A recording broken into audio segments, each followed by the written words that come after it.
Jeff Wilson here with Starstruck with Ken Shamrock. Ken, how are you, my friend? Doing well, man. Thank you for having me.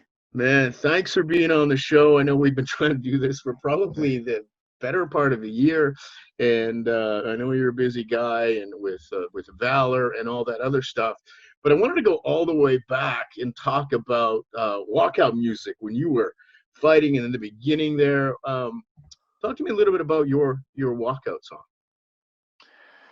Yeah, actually, I had a couple different ones, and usually when I hear a song, it's gotta mean something, and give me that desire to want to go out there and just perform at my highest level.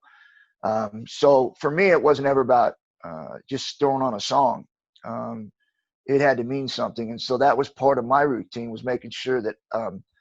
And I don't know, a lot of people may be a little different here and there, but I wanted to be the best there ever was. I wanted to make sure that I gave my opportunity with the training and the time I put in and everything I needed to do to be the best. Also outside of the ring with the business part of it, and make sure I understand all that. But the music was another part of it. The fact is, that was the start of it, right? I mean, that's when you're going to walk out and start doing battle. So for me, it had to mean something. It had to grab the right chord. It had to put me in the right mood and get me in the right mindset. And so that to me was actually the start of the night of being successful. Interesting. What was your favorite walkout song that you chose? What was the name of it and why? Well, I mean, not because I'm at different times in my career. So to say which one was my favorite, they all were my favorite because my life changed in different times, and so the music had to change. Because I wasn't the same person I was when I first started, or nor when I was when I finished. So changing the music each time was because of the different types of points I was in my life. But if I would have to say one, and you can't even get it because it was personally made for me, it was called Shamrockin. And I fought a couple fights with that towards the end of my career, and I thought it spoke highly of who I was and what I wanted to do.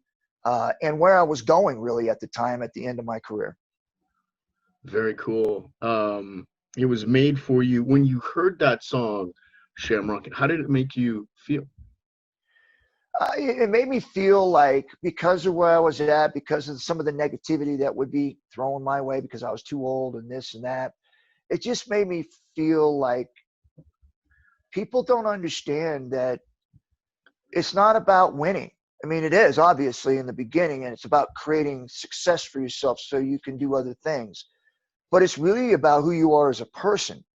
And so for me, the song really meant the desire and the dedication and who I was as an individual. And it felt to me, by listening to that song, that I put all that stuff aside and I went out there because people knew who I was as a fighter and knew that I was coming after them, the intensity, and that I'm not going to, just because I turned 40 something years old, doesn't mean that I'm not the same person I was when I was 27 years old. I still had the desire. I still had the drive and the excitement. My heart was a warrior. And anytime, no matter, even to this day, and I'm at 56 years old, if somebody was to step up to me, I don't care if it was Conor McGregor, I don't care if it was John Jones, I don't care who it was. If somebody stepped up to me and they said and they mouthed off to me, we're fighting.